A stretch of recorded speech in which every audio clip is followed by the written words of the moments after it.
Europe 1, 7h14, la une de vos journaux ce lundi, c'est votre revue de presse, Lionel. Un plan anti-drone pour sécuriser les Jeux Olympiques de Paris. C'est à la une du Parisien ce matin, le journal qui nous détaille ses équipements. Radars, caméras, fusils brouilleurs, lasers et drones anti-drones. Et oui, il existe maintenant des drones anti-drones.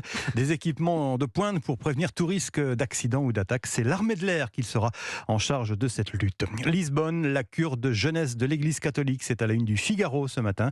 Des JMJ qui se sont déroulés dans une ambiance magnifique, écrit le journal, qui constate un indéniable regain de santé d'une église catholique pourtant blessée par les scandales. Libération a suivi ce matin pour son édition du jour la caravane de la France insoumise dans les zones rurales, délaissées et sensibles au discours d'extrême droite.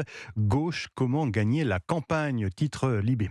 Et puis vous faites peut-être partie de ces propriétaires qui se sont cassés la tête sur la fameuse déclaration de biens immobiliers à l'administration fiscale. On en a beaucoup parlé la semaine dernière sur Europe 1. Eh bien, je vous suggère la lecture du journal L'Opinion ce matin. L'Opinion qui dévoile les dessous d'un pataquès avec ses reports multiples pour cause de bugs et de manque d'informations.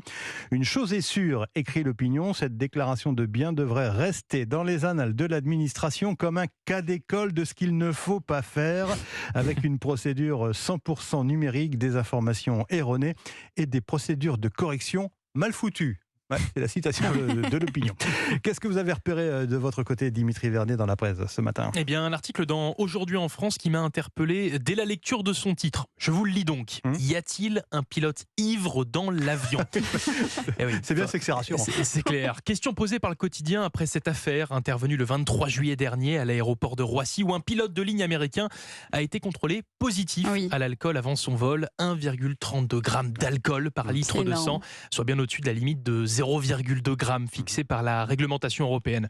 Vous l'aurez donc compris, l'avion n'a logiquement pas décollé. Le pilote a été condamné par la justice française. Mais bien, cette histoire aurait pu être bien différente si ce pilote n'avait pas subi ce contrôle. Et c'est justement ces contrôles qui intéressent aujourd'hui en France ce matin. Car oui, ils ne sont pas du tout systématiques, mais aléatoires. Quand on regarde les chiffres, seulement 439 hôtesses, stewards et pilotes ont subi ces contrôles inopinés depuis l'été dernier. Ce qui est en fait très peu sur une période de 1 an. Quand on sait par exemple que 600 000 vols ont été enregistrés en 2022, rien que dans les aéroports parisiens.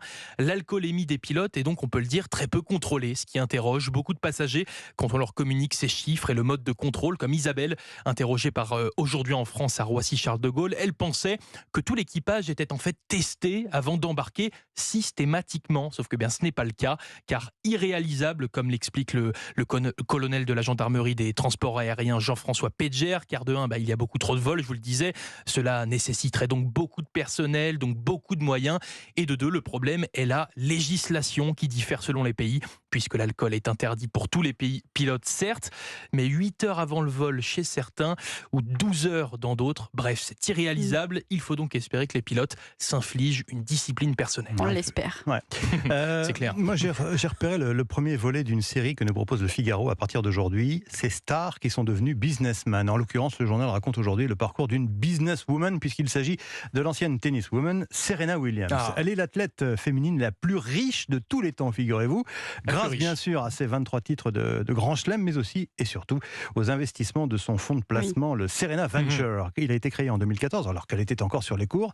Fortune estimée à 260 millions de dollars. Son fil rouge à Serena, soutenir des sociétés créées par des femmes et des représentants des minorités et dans des secteurs très variés, les biens de consommation, la fintech, la santé et le bien-être.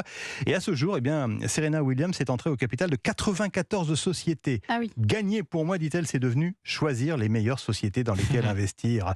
Elle a aussi pris des participations dans des startups françaises comme Sorare, un jeu en ligne, ou la société de marketing sportif Open Sponsorship.